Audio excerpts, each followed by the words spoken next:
It would be hard for me to go to a social event and be like, everyone's going to be having fun and drinking, and I'm just going to be here sitting. Yeah, and I'm Yeah. like, you know what? It's really fun to watch people, especially the more they're getting out of character. It's like, oh man, that was me. What does success mean to you now? I truly believe that every one of us has their purpose. But they just got to figure out what it is. And once you start walking that out, it's just like some days are more active than others for sure. But at the end of every day, it's like, I was here for a reason, and I encouraged a few people, and that's my purpose. Hi, everyone. Welcome to our first episode. I'm Amanda Patton, and you guys know this is I Have 12 Questions, and we have with us today Brandon Puffer. And so just want to say hi to everyone, and I'll introduce him formally here in just a second. But before we get started, I do want to kind of talk you up a little bit to our guest in case they don't know you yet. You're obviously probably best known for your time in the Major League Baseball, being a Major League Baseball pitcher. And I have recently found out that you're also just a really great human being, which is pretty cool.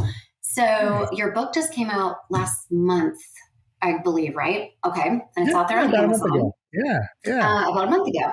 And it's called From the Bullpen to the State Pen. And it's a really great read. I've read it several times, and we'll definitely get into that here in the interview. But I thought it was really inspiring and relatable and kind of sad in some parts and just so honest, you know. And so before I introduce you and we kind of get started, you know, I just wanted to kind of thank you for writing that and, you know, for agreeing to even talk to me. When you said yes, I was kind of like, what? Okay. But also to talk about, you know, how you are so open and honest with your feelings and all of that. And a lot of men in our society have been conditioned to just not be able to do that. So I wanted to just say that, thank you for that too, at the very top of it, to where, you know, to kind of empower other men to talk about things, you know, and to be open with it. No, absolutely. I've been encouraged from other folks sharing and all that good stuff. So I just feel like the more we can kind of let it out there, it kind of loses its power a little bit and encourages other people to be open and honest about their struggles. Absolutely. It just makes you feel less alone, and it takes a lot of courage, you know, to talk about that stuff. So you're my first podcast guest ever. Awesome. And so I really appreciate you agreeing to have this conversation. And I was at my brother's house over Christmas. So just last month. Yeah. And we were just watching football as a family after we were eating and chatting. And he mentioned, you know, this guy he knows, he just wrote a book. And we got on the subject of recovery or something, because that's probably all I ever talk about. And he mentioned it. He went over and he got the book and he started talking about it. And so, of course, I ordered it, and he was talking to me about his friendship with you and just how he, you know, you guys are there for each other and he looks up to you. And that's another thing. I don't know a lot of guys that are in these really, you know, good, deep friendships. Not in my life anyway. It's pretty superficial. It's a lot about sports and this and that and whatever, but very rarely do I get to see, especially my brothers. I haven't really seen them do that a lot. So it inspired me. And of course I ordered your book and read it, and then here we are. So pretty interesting.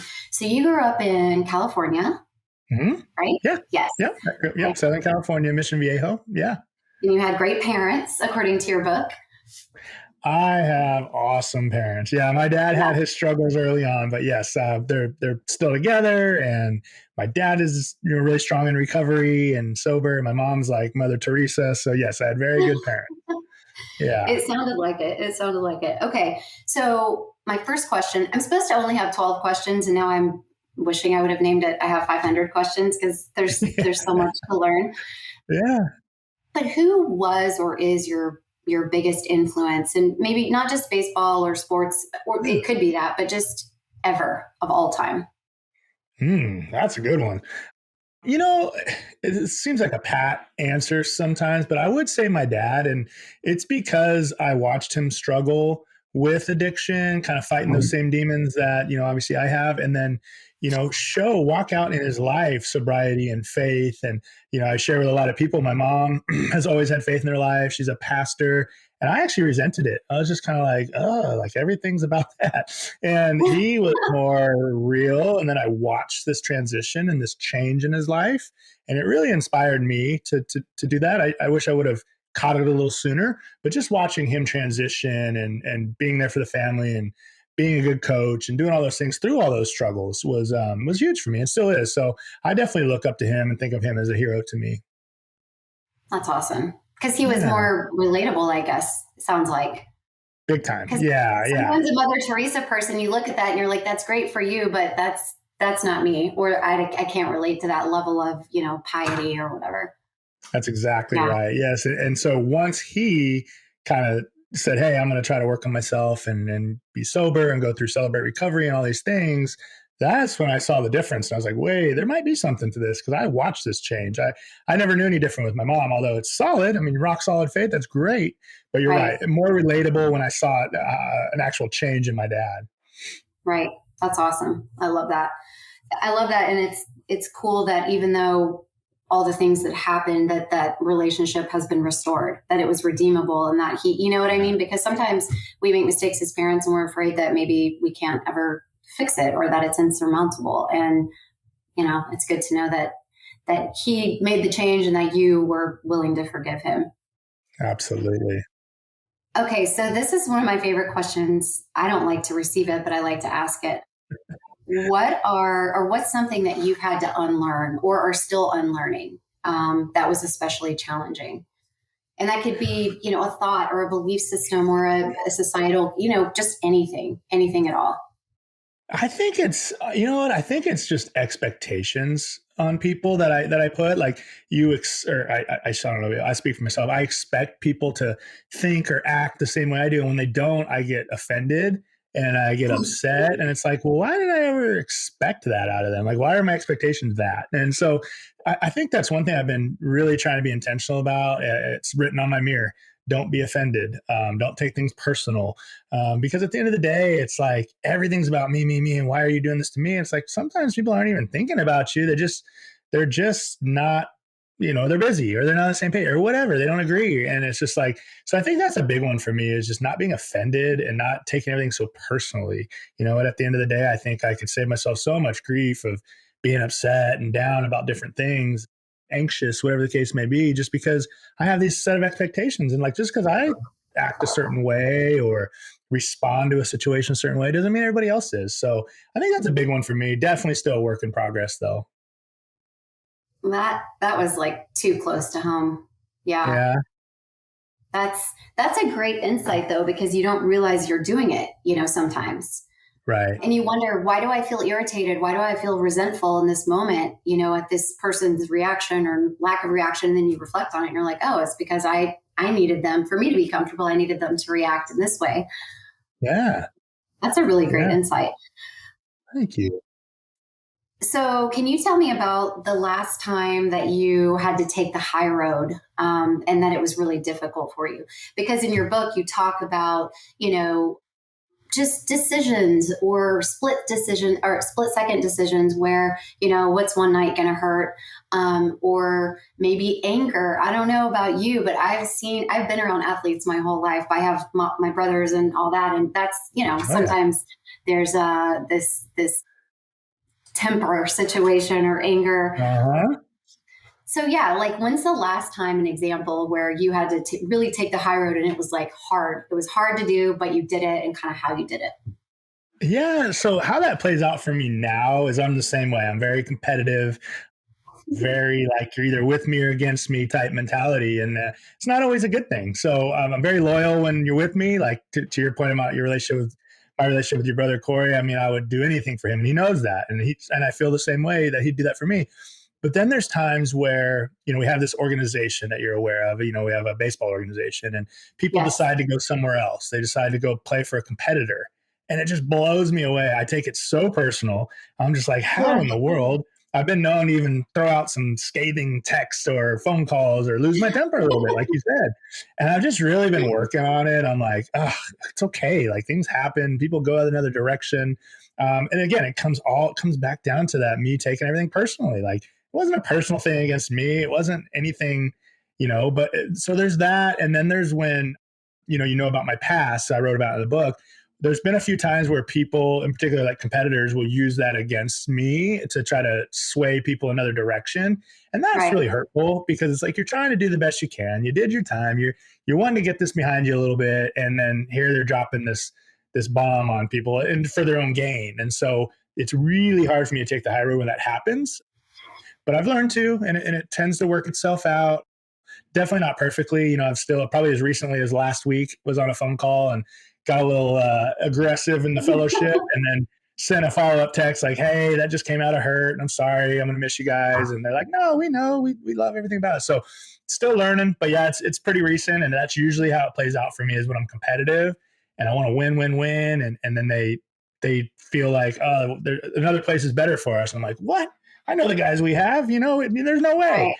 Right. Instead of just seeing it as, hey, take the high road, let them go have their journey. And sometimes they come back instead of blowing up this bridge, maybe we can be there for them later or whatever the case may be. Just, again, kind of taking it like a little deep breath, not responding so quickly or reacting so quickly.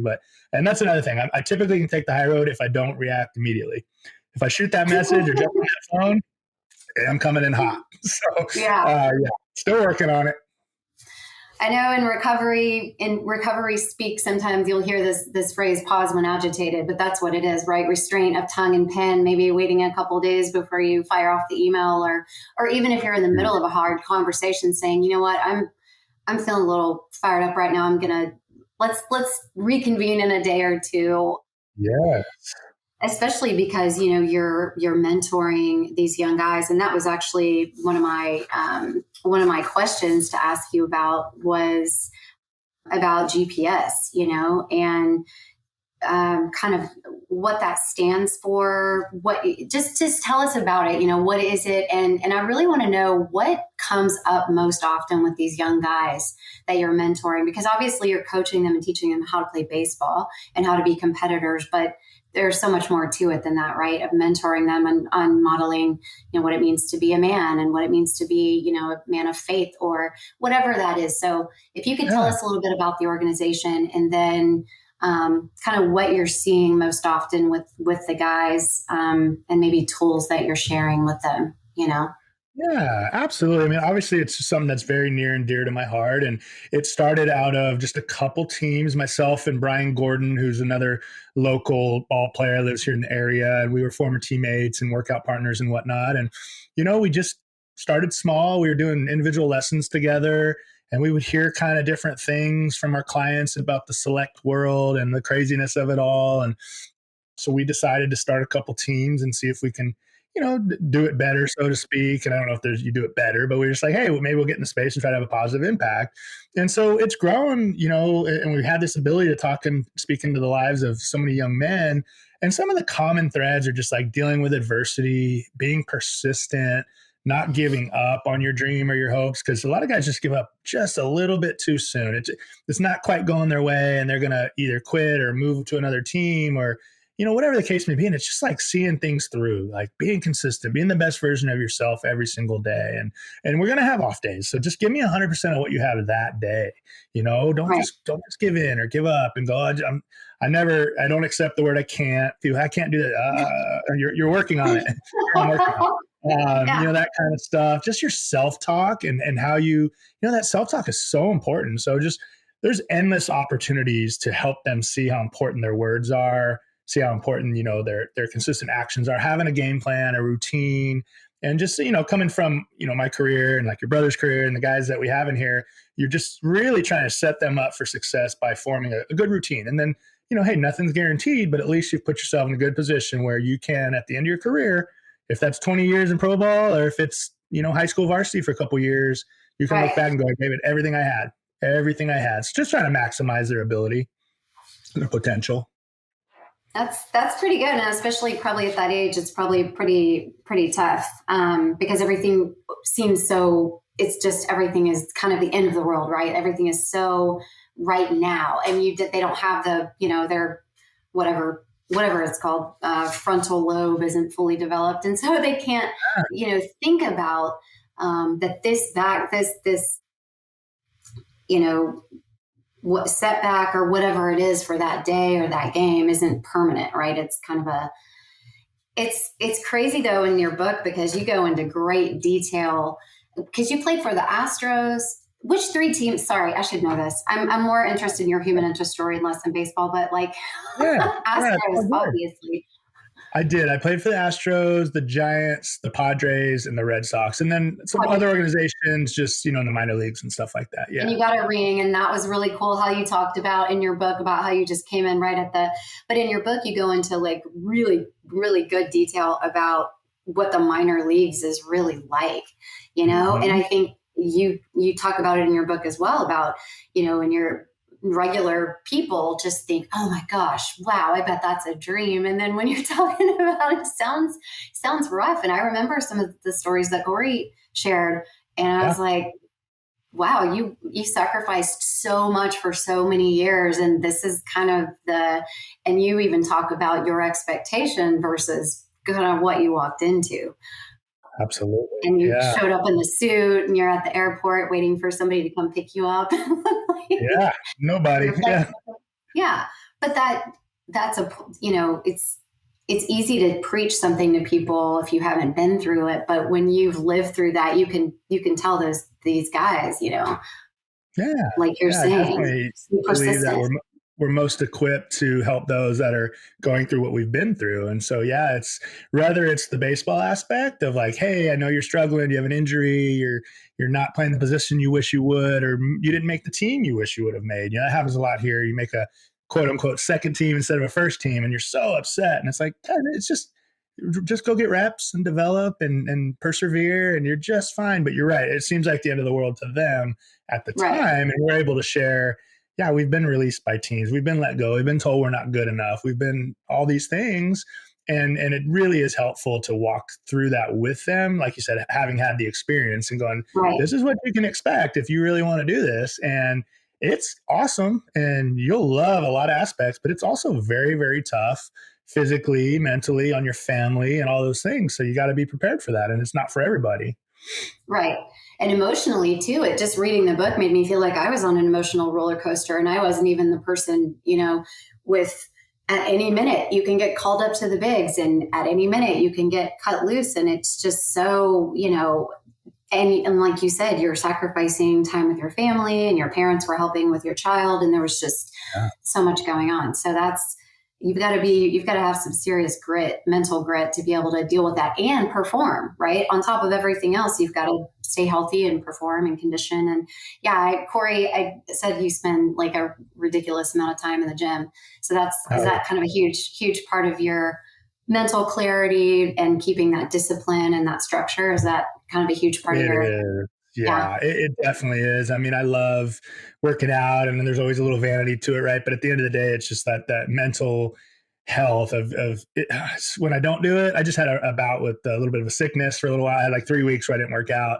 And I typically, the way it works for me is when I don't work out, I don't eat great, yada, yada. So I just feel so much worse.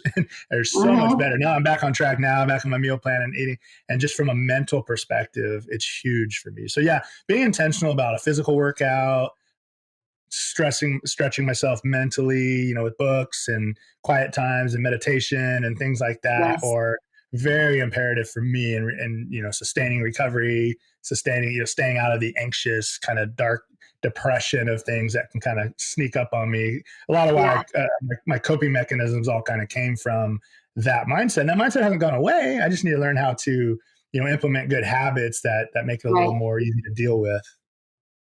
Yeah, I'm the same way. It's really intentional, and almost I have a tendency to swing a little too rigid sometimes, because I just really love structure. I love a routine because it makes me feel safe, and also it helps me be consistent.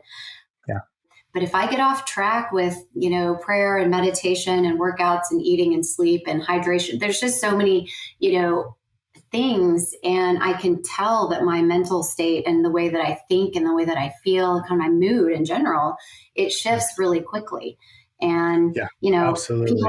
people are like, oh, there's so much discipline and this and that. And I'm like, I know how good it makes me feel. So Right. it's, yes, there is some discipline to it, but it's also, Right. I'm the one getting the reward and everyone around me. Yeah. Exactly. Yeah, I feel the same way, Yeah. and I've been told that too. It's like, man, you don't waver and you don't miss a day. It's like, I can't. I have to Yeah. do this, you know. And at the end of the day, it does. It makes me feel good, you know. Yeah. And I'm like you to a fault. When I get out of routine, I start kind of beating myself up and getting stressed Right. out. And it's like, it's okay. Just get back on track. Just get back on track. Right. It's Start supposed to now. be fun. It's supposed to be enjoyable. Yes. Okay. So one of the things in your book too that you talked about, and it sounded like you were really advocating, trying to figure out ways to advocate for minor league ball players to help make conditions better, but also for incarcerated people, Yeah. and in the book you talked about, or maybe it was an interview you did on another podcast, or I've been kind of stalking you just to kind of learn more about you in different ways, but you made a comment that you had a certain view of people who were in prison, Mhm. before you found yourself there, Yeah. and then that you changed and bonded really well and built some really beautiful relationships with some of the guys that you met, so, and kind of what they taught you and probably what you taught them as well. So could you Yeah. talk a little bit about that, and what you think the best way too for people in general to advocate for people who are incarcerated? Yeah, no, absolutely. It's every time I talk about this, I go right to like a mental imagery of all those men sitting in there right now, like as we speak. They're in there Yeah. right now. They can't touch their families. They can't call them. They can't.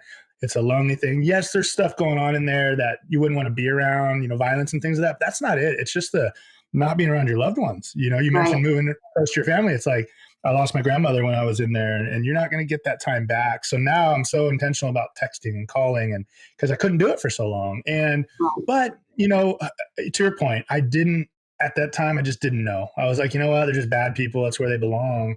And the Yeah. amount of, like you said, relationships, conversations, I was blown away by the ingenuity on some of these guys. Like, even if they weren't using it for good, I was like, how in the world did you figure out how to make a tattoo gun or a this or a that? Or like, show me how you do this stuff.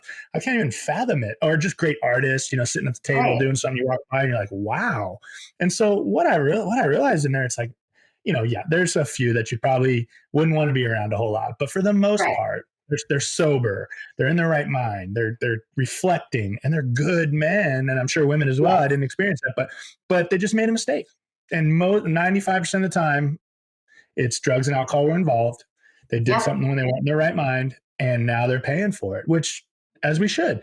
But what's sad is a lot of them made a mistake that won't allow them to even get out. They won't even have Yeah. another chance, Yeah. or they're doing a long, long, long, long time. And it's like, oh, I mean, any amount of time seems like a long time when you're going through it. But then you look at, okay, I've been out for a while, and there's guys I was in there with that are, I mean, 8 years later, they're still in that same routine and they're not getting out. And so, yeah, I guess I don't really know how folks can advocate. I know like Yeah. the church I go to stream stuff. I know when volunteers came in, it meant a whole lot to me. One of the things were some classes, like cognitive intervention classes, were very Hmm. important to me. I took one and took it. I think I wrote about it in the book. Just kept taking You it. did. She's Yeah. just one. It's one of your journal entries at the beginning of one of the chapters, and the lady that you worked Okay. with, and Yeah, yeah. I'll never forget that. It was just so awesome, and it's a class I never took time to learn about myself and my cognitive, how I thought. And so, just I guess more resources like that, the better. The problem Yeah. is the inmate has to choose how do they want to do their time. I mean, at the end of the That's day, right. you can go in there and get involved in all kinds of prison politics, or you can go better yourself, and no one's going to really make you do it either way. It can just be a timeout if that's what you're going to use it for. So I just think, folks need to be intentional on their own of doing that, but then they have to have the resources available to them. And when I was Right. there, I mean, if you wanted to take advantage of certain things, you could, no doubt. But at the end of the day, it had to be your own decision that, hey, I'm going to really make this a positive experience because it's not set up that way.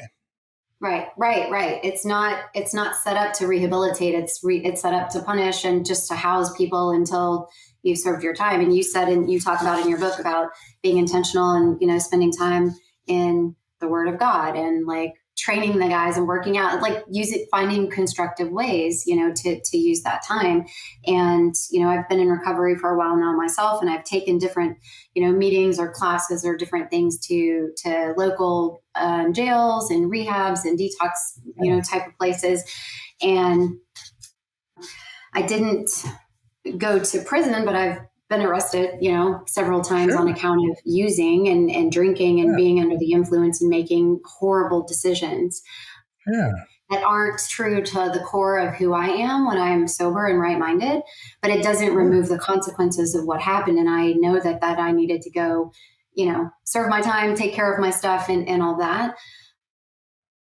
But I also realized that any one of those times, something catastrophic could have happened that could have ended my life, someone else's life, ended me in prison, you know, and those kind of things. And so it's kind of like, you know, there by the grace of God go I, but it's kind of, it makes you feel very fortunate, but also sad for people whose circumstances are different, especially when you're talking in there about, you know, a lot of the guys that you got to know, they'll never leave, you know? Right. And Yeah. but it doesn't mean you can't help people and be a good influence and grow close to God and grow as a human being, right? But it's still sad. I think, like you said, the hardest part, even when I was, you know, away, detained, whatever you want to call it, the thought that I wasn't there with my family and that I was missing that time, and you just can't get it back, you know? It makes you feel makes you feel a lot of shame and a lot of, you know, sadness. So okay, so this next question is probably a little bit sensitive, and you know, answer it if you want to, or if you however you would like, or if not, that's fine too. But I think it just really helps us to remove some of the stigma or shame. And you know, as a woman, it's interesting to me because the way that men think about women and sex and the way that we're taught certain things in society, you know, it's just an interesting but also like not very talked about topic. And in the book, in your book, you talk about being sexualized and sexually abused by two separate women when you were younger, and you talked about how it how it did distort your perceptions of women, sex, intimacy, you know. And so my question to you is kind of what have you done? How have you gotten back to kind of a sane and healthy, you know, view of that? Because a lot of men are conditioned by all types of things, whether it's locker room talk or watching other men model certain behavior, or unfortunately what you experienced, you know? Yeah. So if you're comfortable talking about it, just how did you shift your perception and get to a more healthy place around that? Yeah, you know, it took me a while to really look back and realize that the sexual abuse when I was young had so much to do with it. Because I just always assumed, like, before I went to prison and really did some soul searching, I was like, I just have a big alcohol problem. And when I drink, I chase women and I fight and I do these things. And it's like, okay, so once I'm sober, that's good. And then when I went in there, I realized, well, there's more to what happened with me and my incident.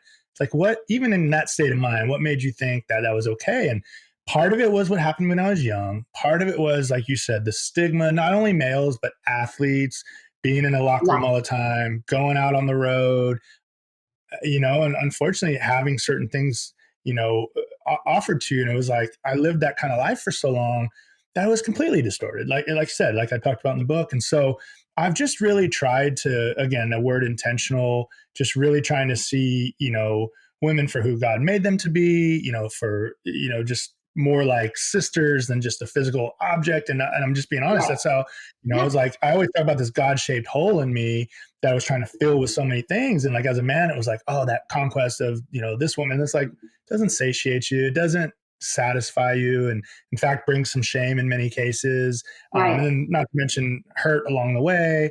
And so, but then you go back and do it again. And it's like, well, that's not it. We know that's not it. So just trying to get back to, and again, you know, I speak about my faith a lot, but getting back to what like a biblical message of sex really is. And it's like, the one place it is talked about pretty openly is in church. Sometimes, depending, and it's like, look, it's not a bad thing. It's good, but here's what it's kind of designed for. And for one man, one woman, Right. it's like, okay, yeah.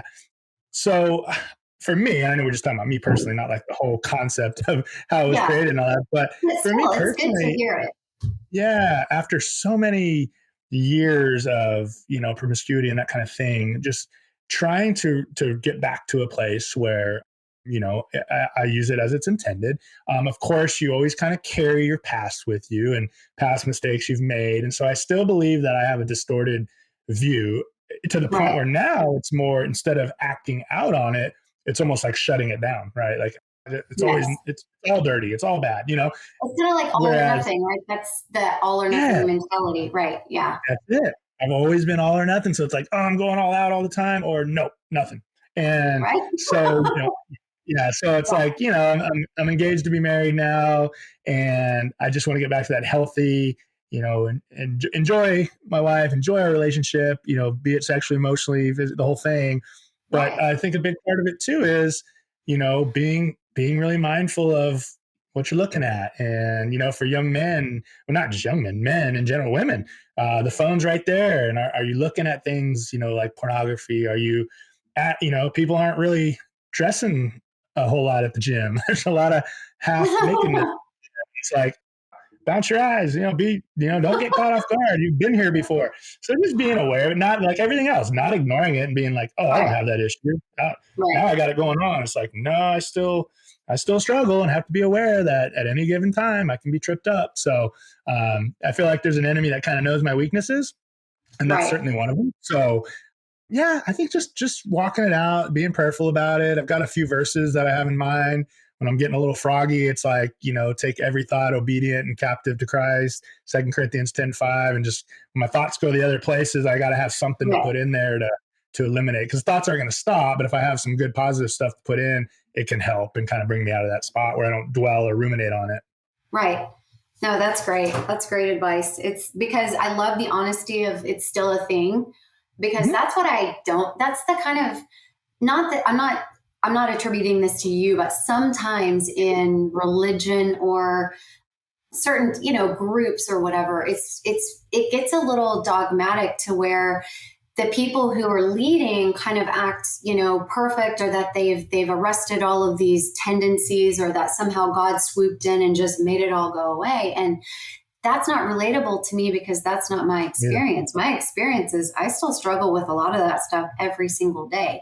I just have absolutely. found other ways, healthy ways, whether it's higher power stuff and all this other scaffolding we Mhm. build in our lives to keep us, honest. And also the pragmatic approach of just knowing that that stuff doesn't work. I've used all kinds of different things to try to Yeah, fill that God shaped hole and to make myself yeah, feel better or change how I feel. And if I'm honest with myself and I pause between the thought and the action, then I know, oh yeah, that doesn't work, right? It yeah. might work. It might feel okay for 15 minutes or something, but then you get the shame and and then you're right back to square one. And in your Every case, time. Yeah. you're engaged to be married. Congratulations. You Thank you. know, I didn't know if that was public knowledge, so I didn't want to, say it, Yeah. but No, that's all congratulations. good. Thank But you. in that case, if we're in a committed relationship with somebody and we give in to those, tendencies, we stand to wreck really Yeah, wonderful gifts that we've been given and hurt absolutely. And ourselves and our like you family. said, for something so temporal, and Right. it's just, it never fails, where it's like you just said, you go for whatever it is, and then you're like, ugh, I'm left feeling the same way. Like, why Yep. do I keep doing this? So yeah, I agree. I couldn't agree more that it's just so temporal and so not worth it. And to your point, it's wrecking families, and it's very, very serious. And I know there's this big like, just do whatever, it doesn't matter. And I'm not here to judge anybody's, tendencies or Yeah. acts. I know I'm always one decision away from what I'm capable of blows me away when I'm not, working on Yes. myself and doing the right Yes. thing. So no judgment, but it's just been like, man, you're so right that it just blows everything up. It really does. But when you're on the other side of it and you have that what maturity or that, God consciousness or whatever it is for each individual person that helps you get to the other side of that thought. It feels so good. It feels so good to know that you made a decision that's in alignment with who you really want to be, with who we're trying to be, not who I used to be, And when For sure. when we give into a decision, that's that old behavior, it feels terrible. Yep, it does. I think the important thing there is like not dwelling. And so I think the mentality for some of us in recovery and all in, all out people is like, well, I already messed up. So here we go. Might as well go down that path. Right. And it's Burn like, it down. no. That was the one bad decision. We can recover from that. Yes. It's just going to get worse. Right. We're going to make mistakes, to your point. Like we're humans. We're just human beings. We're going to make mistakes. We're going to hurt people's feelings but we have tools and we can apologize and we can pray and we can do all these things. But to your point, it's like, well, I had that one cookie, so I may as well just, Let's go. Yeah. Okay. So let's see what else. This is a question that's more for me, but it's for everybody, but it's because I'm really curious about it. But do you feel like you're good at helping people who may not subscribe to your specific flavor of faith? Question. Yeah. Yeah. I do. I think I do. Okay. I think I am. It's funny because I was on a podcast earlier and I got into my story and the faith aspect came up. And I'm like, look, I don't know if this is a Christian podcast. I looked at it, I'm like, oh, it's called Beyond Baseball, maybe. And they're like, no, share whatever. So it just comes up and I'm like, my story can't be told without it. That's just me. But I also am so respectful and understand that not everybody's there and their journey and their relationship with God or whoever they believe God to be is different. And I respect that. And it wasn't always that way. Go back to when I said I didn't always have that heart for people. First time I got saved, like I said, the prayer, right? And it was back in 1998 and I was sober for 5 years, like white knuckle, like I'm a Christian now. We don't drink and we don't do sex. Like just miserable. And, but at that time, if you would ask me that question, I would have been like, I can't relate. Like I would hear people talk about a fall from grace or whatever. And I'm like, what? How? Now that you're living this way, and then it happened to me, I'm like, oh, okay, this is not a like snap your fingers and you're nah. So now going through what I went through, and I always tell people that like, well, I don't go to church because hypocrite. I'm like, I'm the biggest one. Like if people are people and they're messed up, and don't let that get in the way of your relationship. And in fact, just say, hey, I don't even know if I believe in you. This dude Puffer's talking about this God thing. I haven't seen it. Show me, And I'm like, you just be honest about your feelings and however that is. So I think I've gotten to a place where I'm certainly not ashamed to share it because I just know like, hey guys, look, I came through this and this is the only way I came through it. Yeah. But if that doesn't resonate with you, I understand that. That's okay. There's a lot of life skills and self-help and things you can do that are certainly going to be beneficial for you if you're not ready to take that leap of faith. Right. No, I love that.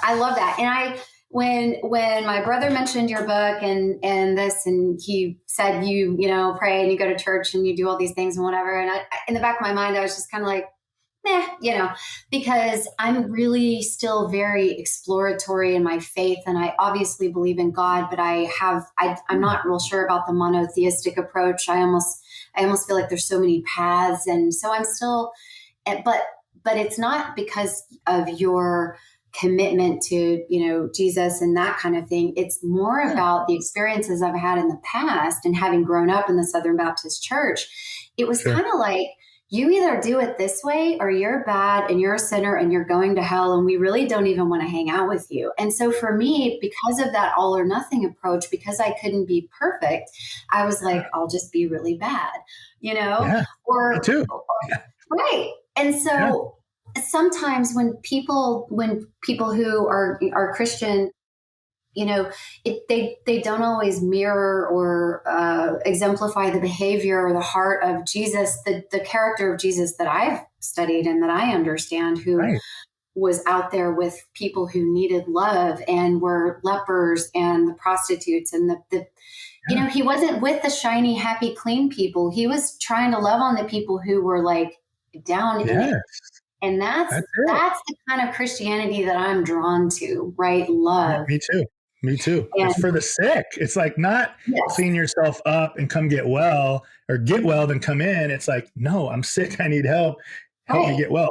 And again, it goes back to like your experience is so normal of what so many experience in like, Yeah. yeah, I wanted to give this thing a shot and I went and this is what I found. I don't want to be a part of that. And that's Yeah. on us as people, say just Christian faith, like judging or looking down on people, or you're not. And I think I would have been more in that camp in that early Yeah. stages of what I thought it was before I really had time to dive in and truly read the word and truly see the character of who Jesus was and just going, okay, look, Right. this is a relationship between me and you. This is not Yeah. religion. This is a relationship. I'm talking to you like I'm talking to everybody else all day long. And I feel your Yes. presence sometimes I don't, but I believe it's there. And at the end of the day, yeah, that's what I get it. People are so, you see some stuff on social media or on anything and you're like, golly, why would anyone want to be a part of that? And Right. so, Right. but again, I think Yeah. that's so important to go, that's people though. And they're getting it wrong because they're sick and they're distorted view of what it should be. And don't let that get in the way of your one-on-one relationship because it's truly yours, personal. And that's beautiful. And I respect your faith. And I love that you talk about it. I love that you are open about it and that you talk about it and that you share it with other people, but also you're still going to love people and lead them and help them regardless of what they believe or don't believe, because a lot of people aren't like that, right? It's either like you believe how I believe or I don't have time for you. And I think when I got into recovery, it was the first time that I felt like I could have an actual relationship with a God of my understanding. And Jesus has a lot to do with that. There's a lot of those types of teachings of love, but it's when the way I was raised, God was very distant, very far away. And I didn't feel like I actually could have a relationship with him. I just felt like I was kind of in trouble all the time and that he Mhm. was noting all my, you know, I relate. whereas Yeah. now it's God consciousness all day, every day. I'm in constant contact of trying my best to kind of get out of myself and get into serving others and, trying to be a better person. And it's hard sometimes because we all want to fit in, and I think that's sometimes why this kind of tribal culture happens in religion and all kinds of other area politics, whatever you want, of we're right, you're wrong, and it makes us feel safe, but that's the problem, right? I mean, I Yes. think that Jesus himself wouldn't turn anyone away if they were looking for love and, and coming in all dirty and tattered and sick, right? You don't have to get cleaned up before you're accepted. And I think that's the kind of stuff that I love in your book. That, I mean, it's just full of it. It's just full of that type of love and grace.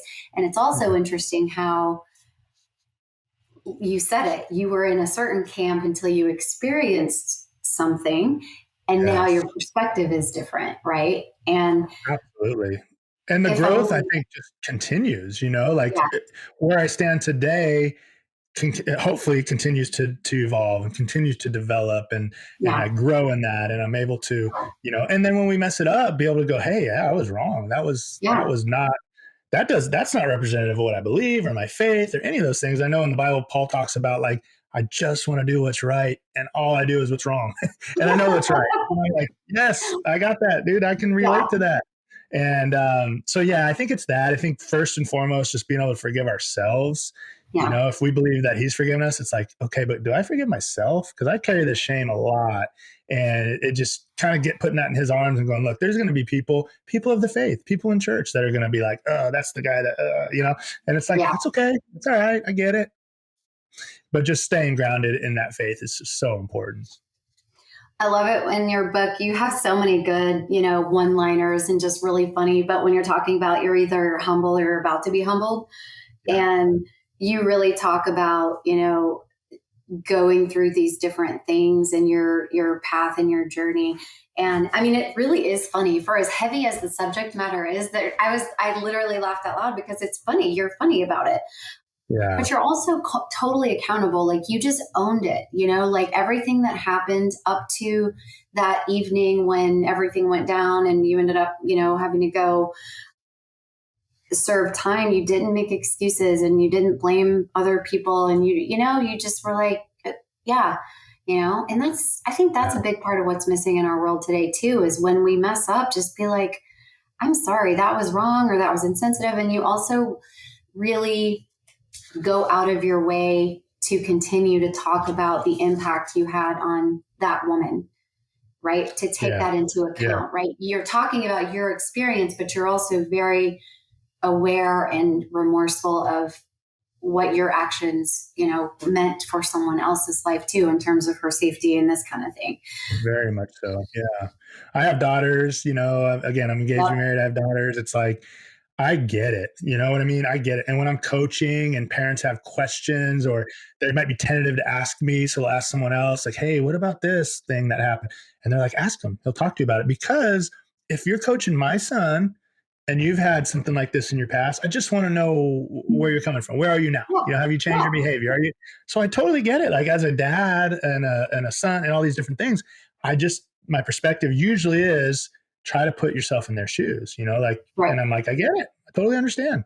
So yeah, I really try to be open about that. And in terms of, the victim, it's just the last thing I would ever want is for this to be out there and be this story. It's helping people and her to feel like, oh, well, you didn't go through it. It's like, look, if I can ever make good of this and it helps other folks not go through what she did or what I put my family through, then that's really the whole meaning behind it all Right. and that's why I'm always intentional about mentioning it. It's like, look, Mhm. there were people hurt. This is not just about me. There were my decision, my choice hurt her family, my whole family, and people who looked up to us. So it's like, guys, when we're making these choices, it's not just about us.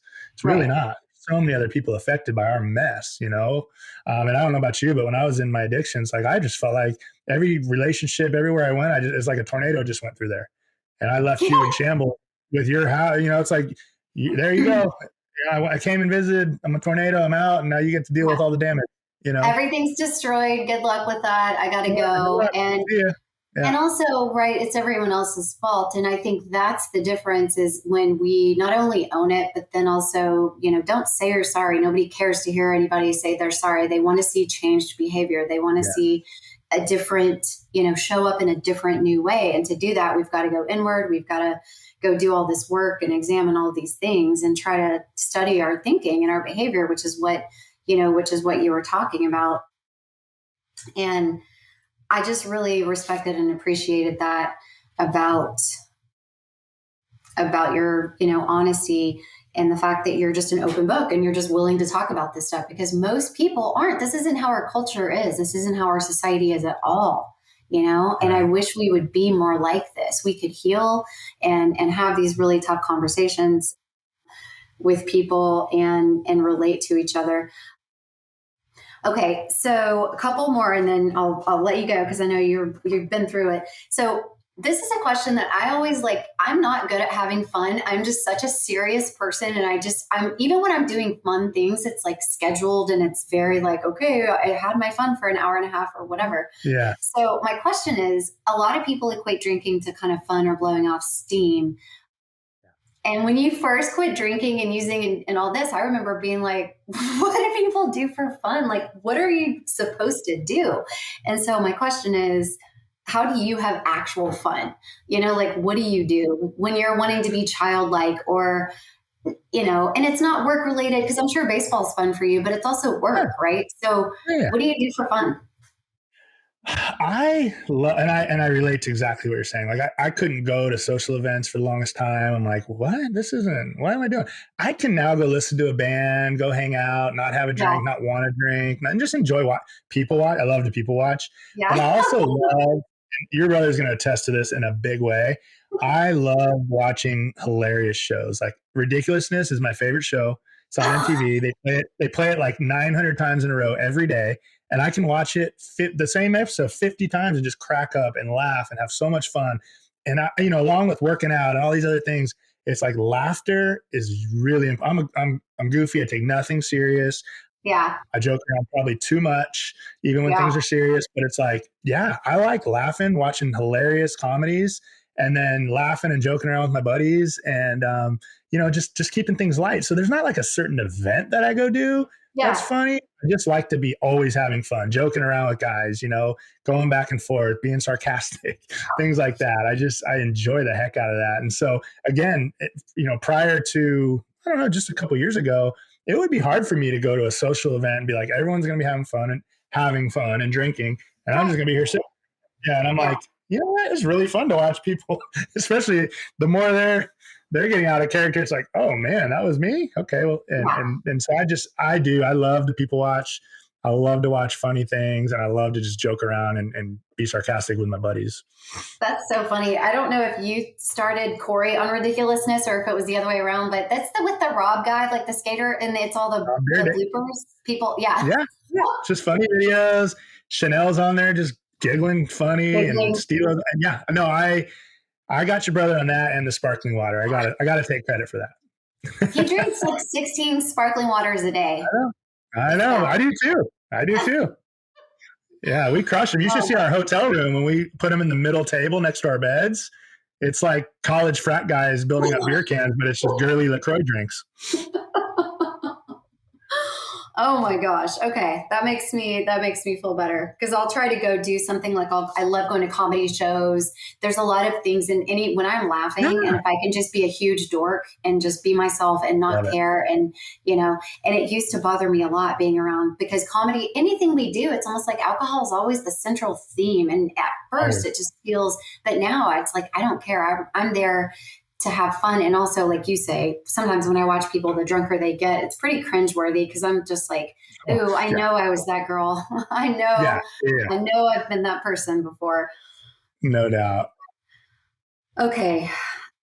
So my last question, I mean, I could ask you 1,000 more questions, but my last question is, what does success mean to you now? Now after everything you've done and been through and the things that are on the horizon in your future, how do you define success for your own life? That's a great question. I would say it's fulfilling my purpose. And you got to be pretty in tune to know what that is. And it changes day to day. But I get up every day and literally open my eyes and be like, thank God I got another breath. I got another day. And then I'm like, okay, what's my purpose today? What is it? Like if I'm going, which I will be in a little bit, going to coach kids, it's, please let me help this kid, whatever he needs. If it's a mechanical pitching thing, great. But if he's having struggles or needs encouragement or needs a laugh, whoever you put in my place, let me be a light wherever you send me. And if I'm being a light and I'm fulfilling a purpose, encouraging folks during the day, then I feel like I'm being a success. It's certainly not worldly things or the World Series or the money or the stuff that came along with baseball. It's really not. It's just once that stuff's gone, that can make you happy temporarily. We've been talking a lot about temporal things, but in terms of that lasting power, that true peace and joy, it's if I'm walking in my purpose. And I truly believe that every one of us has their purpose. They just got to figure out what it is. And once you start walking that out, it's just like some days are more active than others for sure. But at the end of every day, it's like, I was here for a reason and I encouraged a few people and that's my purpose. I love that. That's profound because, I've, when you're talking about that internal peace and that, because also in the God-shaped hole is all the things, right? Career and degrees and the money and how do you look and what do you drive and what, and again, it's all this list, the list goes on forever and you keep doing it and you're like, nope, that wasn't it. Right. You still feel that hollow and drugs and alcohol for me were, I was trying to achieve the feeling that I actually get in recovery, which is bizarre. I just wanted that peace and that comfort and like just feeling comfortable with myself and around other people. And it's so ironic that the thing that I chased to find it got me further and further away from it. And when I put that away and focused my attention instead on, my spirituality and my growth and how I can be of service. But it's ironic because you're like, wow, I really went the wrong way. Absolutely. Yeah. I went the opposite direction when in the peace that you have, even when something really hard is happening. And I love that too about your book because you're going through something incredibly difficult and you're reflecting and your journal entries are positive and beautiful and full of hope. And to me, that it's easy to be happy when you have everything in the world. But what about when you're sitting in a prison cell? You know, Right. what about Yeah. when someone you love is really sick, or you've just lost a loved one, or what, what about when you're going through the storms of life? Like, how is your internal peace then? And to your point, Yeah. when you're fulfilling your purpose, it's, oh, that's Yeah, that awesome. was no, I appreciate that, Amanda. And that was one of my greatest lessons there was like, you know what? Peace and joy doesn't come from circumstances. You had all these things. And did you ever have peace or joy? No. You've got literally nothing right now. And it's like people always ask me, like, how? I said, I never knew that God was all I needed till he's all I had. And he literally was all I had. So I found that peace and joy in those circumstances. I was like, moving forward, like as long as it's a mindset, Yes. it's living in gratitude. It's giving yourself hope with the littlest thing, just hanging on to it, and you can literally overcome anything. And I was like, once I learned that I could be happy or peaceful or joyful in a Mhm. cell or around craziness or mopping Right. floors in prison, man, where can't I find this? So, ironically, the busyness of the world now I have to remind myself more often than I did then. It's like, remember, all this is good and you are Yes. starting to achieve more and you're doing more things, but it's like more doesn't always equal peace and joy and certainly No, not and you got to happiness. keep it simple and fundamental. And like, I love that line in the book where you're like, I guess it's you and me now, Yep. talking to God. Here we go. And Yeah. in that realization, that's where you found freedom and peace and all that while your physical body was locked up. I mean, it's, this book is awesome. I'm so glad that I got to meet you. I'm so glad that you're doing what you're doing and that you wrote this book so that other people can benefit from it. I'm so glad you're in my brother's life. That makes me so I happy for love that him. guy. He loves you. I mean, it is a quite the bromance if I am honest. Yes. You Heck know? yeah. Hey, me and CP, some sparkling water, a little ridiculousness. I mean, it's about as romantic as it gets. Oh, I appreciate this so much. Thank you.